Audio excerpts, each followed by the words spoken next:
प्रेरणा जी बेंगलोर से। महाराज जी आपके चरणों में कोटि कोटि प्रणाम।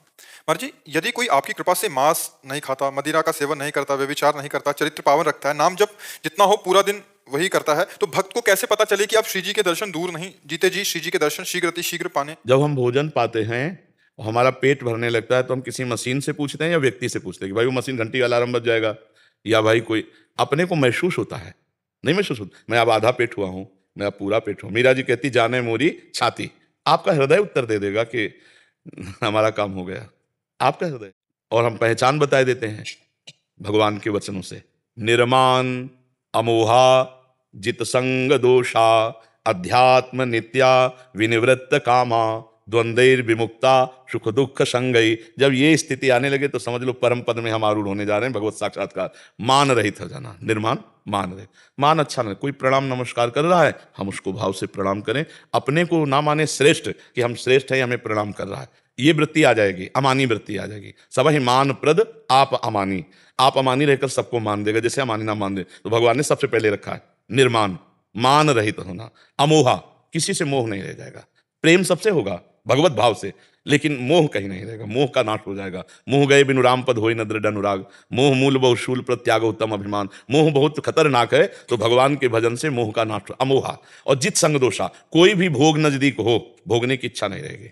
जब भगवत दर्शन की वृत्ति नजदीक आएगी तो मान रहित हो जाओगे, मोह रहित हो जाओगे। और जित संग दोषा, व्यक्ति वस्तु स्थान उसका कोई भी प्रभाव हमारे ऊपर नहीं पड़ेगा। जैसे हमारे को एकांत में भोग विविध प्रकार के मिले इंद्रियों के, तो मन चलायमान हो जाए, उसका चलायमान नहीं होगा।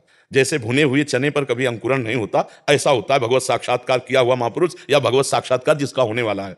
तो जित संग दोषा और अध्यात्म नित्या, वो आत्मस्वरूप प्रभु में निरंतर रमण करता है, अर्थात हर समय अव्यावृत भजन चल रहा है। और विनिवृत्त कामा, सारी कामनाएं उसकी शांत हो जाती हैं। द्वंद्व विमुक्ता, मान अपमान निंदा स्तुति सुख दुख लाभ हानि जय पराजय, सब में उसका समान भाव होता है। समान भाव होता है। द्वंद्व विमुक्ता, सुख दुख संगय, सुख और दुख को समान भाव समझने वाला वो महापुरुष अव्यय पद, जो अव्यय पद भगवत स्वरूप है, उस परम पद का अधिकारी हो गया, वो भगवत साक्षात्कार का अधिकारी हो गया। और निरंतर नाम जब चले तब ये स्थितियां आएंगी निरंतर। जैसा आपने बताया कि चरित्र पावन, व्यसन रहित और गंदे आहार का त्याग और निरंतर नाम जप, तो धीरे धीरे ये स्थितियां आएंगी। पर इसका अहंकार ना हो, त्याग का अहम ना हो, त्याग के त्याग की स्मृति का लय हो जाना। ऐसे त्याग का लय होना चाहिए जैसे हम विष्ठा त्यागते हैं तो हम कहीं गर्व थोड़ी करते हैं। तो ऐसे ही विष्ठा मलवत विश्ववत वमनवत संसार के भोगों का त्याग करके त्याग की स्मृति का त्याग, तब वो भगवत अनुराग से युक्त हृदय भगवत साक्षात्कार युक्त होता है। अत्यंत दैन्य। देखो हनुमान जी जब प्रथम मिल रहे राम जी से, तो राम जी पूछ रहे कौन है विप्र देवता आप? तो कैसे परिचय दे रहे? एक मैं मंद मोह बस कुटिल हृदय अज्ञान। मैं मंद मोह के बसीभूत कुटिल हृदय से अज्ञानी। और कहे कौन है? ज्ञानी नाम अग्रगण्यम बुद्धिमताम वरिष्ठम। ऐसे परिचय, यह है दैन्य। अपना परिचय कैसे दे रहे? एक में मंद मोह बस कुटिल हृदय अज्ञान, पुनि प्रभु मोह विसारे दीन बंधु भगवान। दैन्य भाव हृदय में आ जाए, खूब निरंतर नाम जब चल रहा है और प्रभु के मिलन के लिए रोना आने लगे। रुद्रम राजन कृष्ण दर्शन लालसा। जहां प्रभु के लिए रोना आने लगा तो प्रभु रोना बर्दाश्त नहीं करते। ये बात समझ लो। सब सह सकते हैं, लेकिन भक्त के आंसू को प्रभु नहीं सह सकते, ऋणी हो जाते हैं। गोपीजनों से कह रहे हैं कि मैं अनंत काल तक यदि तुम्हारी सेवा करूं तो भी मैं तुम्हारे प्रेम रूपी ऋण से उऋण नहीं हो सकता। हे गोपियों, तुम अपनी उदारता से मुझे उऋण कर सकती हो। ये भगवान को सहन नहीं होता। जब कोई एकांत सच्चाई से एकांत में बैठकर जब भगवान के लिए रोता है, तो उसी समय देखना तुम्हारे हृदय में पहले आनंद रूप से स्फुरित होंगे, फिर मानस पटल पर झलकने लगेंगे। और अगर यही निरंतरता चलती रही तो प्रगट में दर्शन हो जाए। पर यह स्थिति बहुत दुर्लभ है, इसलिए खूब नाम जप करो, अहंकार रहित होकर जप करो। मैं भजनानंदी हूं, इसका भी अहंकार ना हो। भगवान से मनाते रहो कि प्रभु कहीं भजन का अहंकार ना हो जाए। नहीं मैं भजनानंदी हूं, ये भी आ गया तो गाड़ी रुक जाएगी, फिर आगे यात्रा नहीं होगी, फिर विकार घेर लेंगे। इसलिए बहुत दैन्य, इसीलिए दैन्यता के लिए बड़े महापुरुषों का सेवन किया जाता है, संत महापुरुषों का। उनके दर्शन से, उनकी चरण रज से दैन्यता आती रहती है, अहंकार नष्ट होता है। जैसे आप भजन करो तो जितना भजन करते हो, जब ऐसे भजनानंदी को देखा, जब रात दिन रो रो के भजन कर रहे हैं, तो आपको लगे हमारा भजन क्या है, गया ना अहंकार।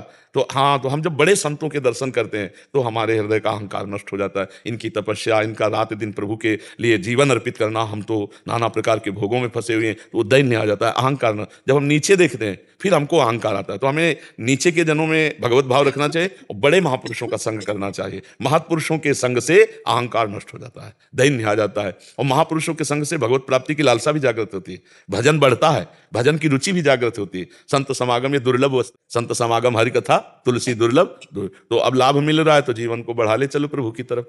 अच्छे आचरण करो, जैसे आपने बताया ऐसे सबको करना चाहिए।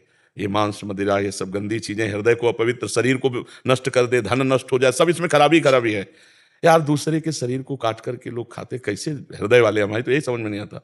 अपने चुटकी काट के देखो तो लगता है ना दूसरे की छुरी से गला काट रहे हो यार, तुम्हें इसका फल मिलेगा, इसका दंड मिलेगा, दुर्गति हो जाएगी।